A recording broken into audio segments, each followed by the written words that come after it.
महाराज श्री स्वामी समर्थ सगळ्यांना. तर काल मी खेडवरनं येत होतो तर मला बॅनर दिसला.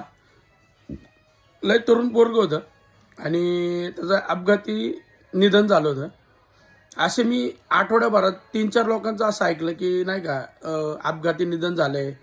वय 18, 16, 20, 21. घरच्यांनी काळजी घ्या पोरांची की निदान ते हेल्मेट घालतोय का. कारण की पोरांची गाडी चालवण्याची पद्धत खूप वेगळी आहे, खूप चुकीची आहे. आपण म्हणतो की या डेअरिंग करते काय होत नाही, आज नाही चालवणार तर कधी चालवणार.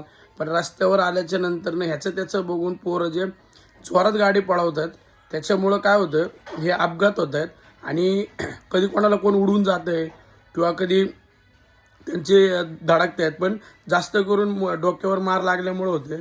तर भावांनो, सगळ्यांनी आपली आपली काळजी घ्या. महाराज श्री